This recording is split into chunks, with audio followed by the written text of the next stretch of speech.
Bodas de Odio, capítulo 11 de Bárbara Cartland. Se dirigió al tocador y vio que el estuche de las joyas que pertenecieran a su madre estaba abierto. El collar, las estrellas para el cabello y el brazalete estaban colocados en su lugar. Escuchó voces y volvió a su habitación. Entró el mayordomo, seguido de 4 sirvientes. ¿Descubrió algo, Hobson? Sí, algo muy extraño, milord. ¿Qué? Anoche Henry sacó a pasear por el jardín a Royal durante la cena, como es la costumbre, pero no lo subió enseguida con la señora, como eran sus órdenes. No pensé que era algo malo, lo juro. No quería hacer nada malo, interrumpió Henry. Silencio. Déjame terminar de hablar con su señoría, ordenó el mayordomo. Más tarde, George escuchó que Royal gemía y arañaba la puerta de una casita para herramientas que hay afuera. Lo sacó y lo subió. ¿Por qué no avisaste?, preguntó Lord Rodwin al joven lacayo. Henry me vio y me dijo que mantuviera la boca cerrada o me arrepentiría. El aya, la señorita Robinson y la otra doncella se enfermaron después de la cena, su señoría, continuó el lacayo. Así que él sí fue quien atendió a la señora. Lord Rodwin miró a la joven doncella, quien llevaba puesto un chal sobre el camisón de franela y tenía el cabello suelto y despeinado. Estaba muy pálida y aunque mantenía la cabeza en alto, le pareció que sus ojos expresaban temor. ¿Qué sucedió cuando ayudó a la señora a retirarse? Nada, su señoría, contestó desafiante Elsie. Entonces Henry intervino. No es verdad, milord, pero no queríamos hacer nada malo. Le juro que no imaginábamos. ¿Qué sucedió? Fue esa señora, milord. ¿Cuál señora? Una señora que venía todos los días a preguntar por la salud de su señoría. Me preguntó también por la señora y me dio medio soberano. No se me ocurrió que quisiera hacer nada malo, señor. ¿Y cada vez que venía te daba una propina? Sí. Y me preguntó si podría hablar con una de las doncellas. Se interesaba en la señora porque la conocía desde pequeña. Sí, señor. Así que llevaste a Elsie con ella. Sí, pero no a su carruaje. Entonces, ¿a dónde? A una casa en la calle Hill, su señoría. Lord Rodwin se puso rígido. Empezaba a ver claro. ¿Por qué llevaste a Elsie, que casi nunca atiende a la señora? No pensé que el aya ni la señorita Robinson querrían ir, su señoría. Lord Rodwin se volvió de nuevo hacia Elsie, quien nerviosa retorcía las manos. Como Henry. Yo tampoco quería hacer nada malo, señor. Cuéntame con exactitud lo que sucedió. Quiero conocer cada palabra de lo que dijeron. Elsie respiró hondo. Parecía una buena mujer. Siempre hablaba con afecto de la señora. ¿Qué te preguntó? Se hizo una pausa y el color afloró al rostro de la doncella. Hice una pregunta y quiero la respuesta. Elsie bajó la cabeza y contestó con una voz casi inaudible. Preguntó si usted y la señora dormían en la misma habitación. ¿Qué contestaste? Dije que no, su señoría. ¿Y qué más dijo la señora? Le dijo al caballero. Se lo dije. ¿Caballero? ¿Qué caballero? Había un caballero con ella, un extranjero que llevaba muchas joyas. ¿Joven? No mucho, su señoría. ¿Qué respondió al comentario de la señora? No estoy segura, su señoría, pero me parece que respondió algo como: así la mercancía es más valiosa, aunque yo no comprendí nada. Lord Rodwin contuvo el aliento y agregó imperioso: ¿qué sucedió después? Y quiero la verdad. La señora dijo que alguien deseaba ver a milady, pero en secreto. Yo pensé que era el caballero que estaba allí. Me prometió 5 libras si lograba que la señora saliera a hablar con el caballero, que la esperaría afuera en un carruaje. Nunca pensé que se la llevara. Pero tú no sueles atender a la señora.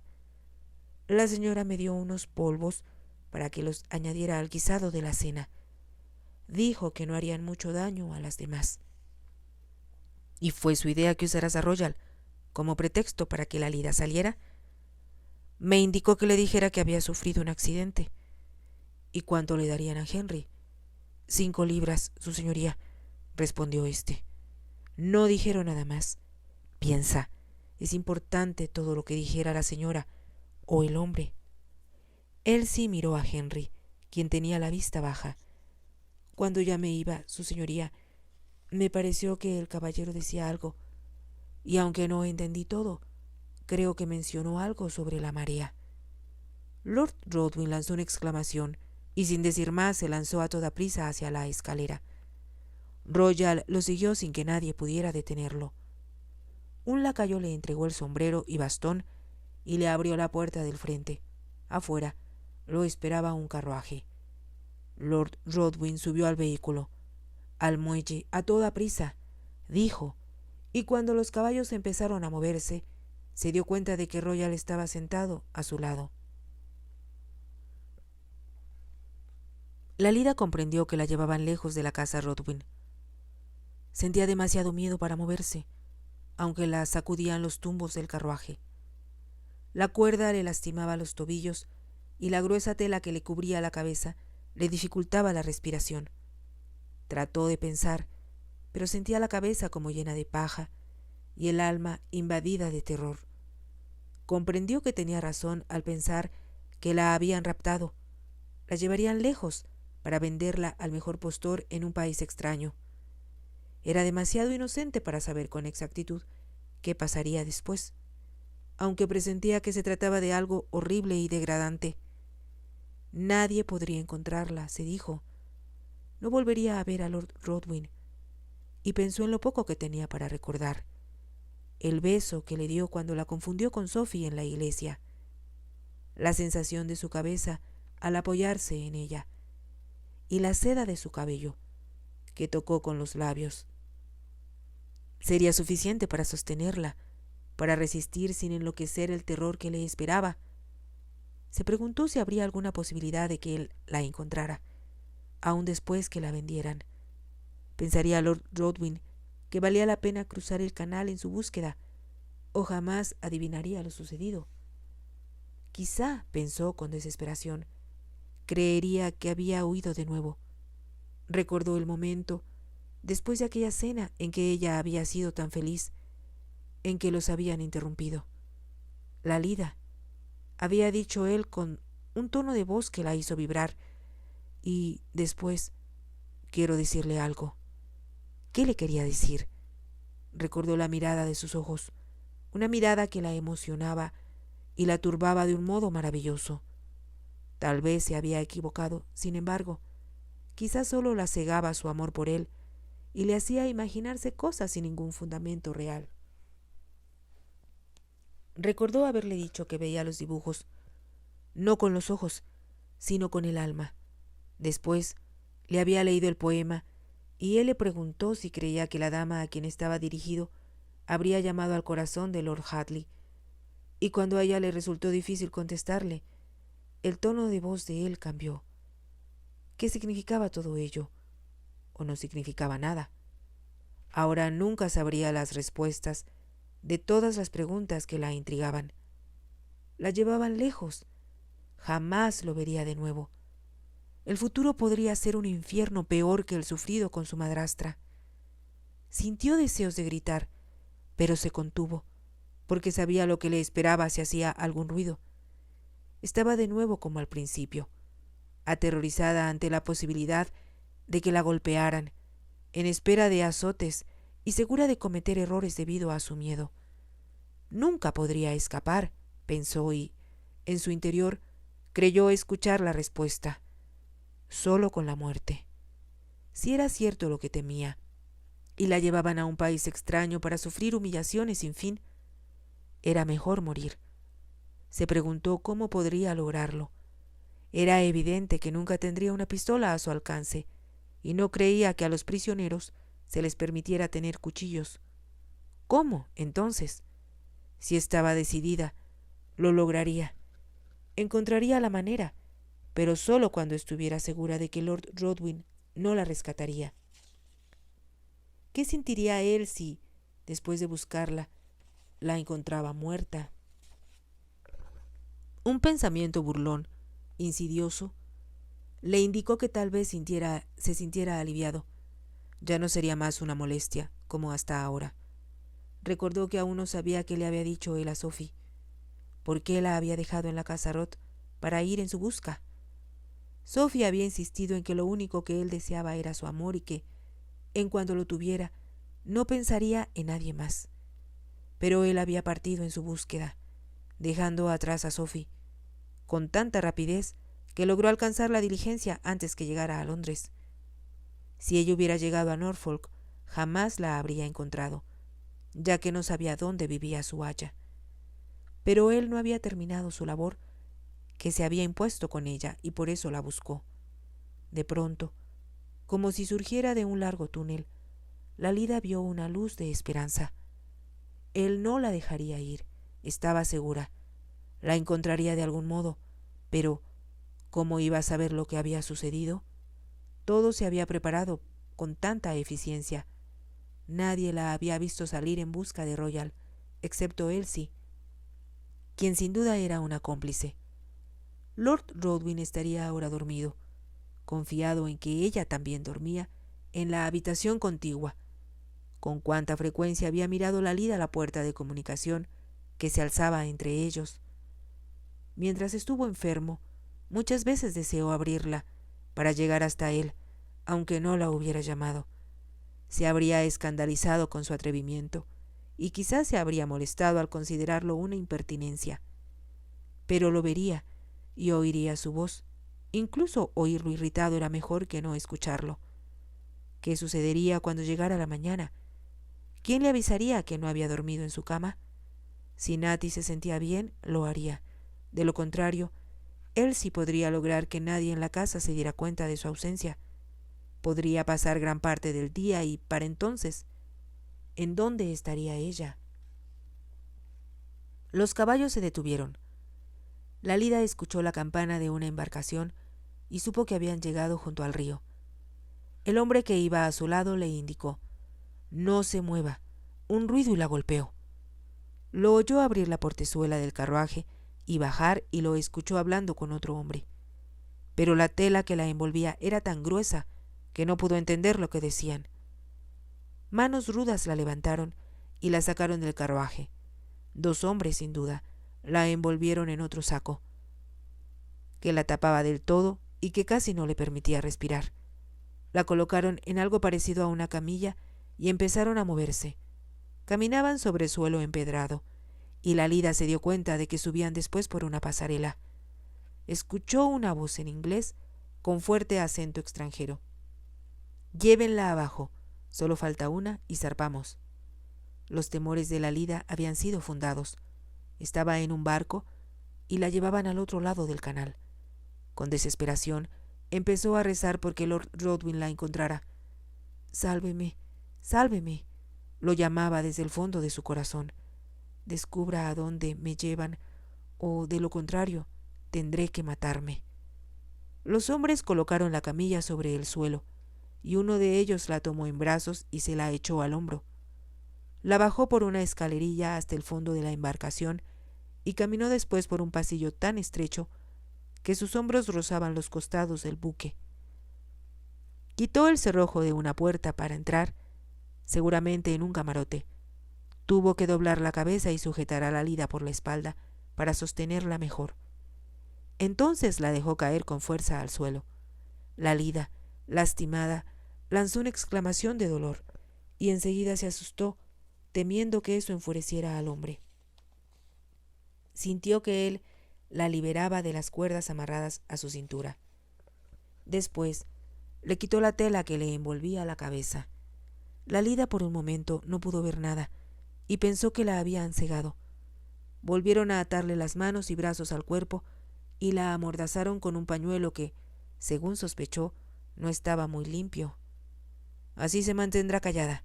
Ya sabe lo que le sucederá si hace algún ruido, y eso también va para todas las demás». Cuando el hombre salió, Lalida notó que penetraba una débil luz por una claraboya y comprendió que la razón de que el lugar estuviera en penumbras era que afuera todavía estaba a oscuras. Oyó que echaban el cerrojo a la puerta y se preguntó con quién hablaba el hombre cuando dijo las últimas palabras. El lugar era pequeño, de techo bajo y sin ningún mobiliario, pero, conforme sus ojos se acostumbraron a la oscuridad, pudo distinguir a unas figuras tiradas en el suelo. Supo que, como ella, otras mujeres estaban allí, atadas y amordazadas. Poco a poco, la luz se hizo más fuerte y el resplandor del amanecer empezó a dispersar las tinieblas de la noche. Centímetro a centímetro, Lalida se deslizó hacia un muro y logró sentarse, apoyada en él.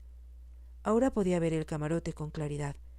Había allí otras 8 mujeres más y, con la creciente luz, notó que todas parecían temerosas y que tenían los brazos y tobillos atados y las bocas amordazadas.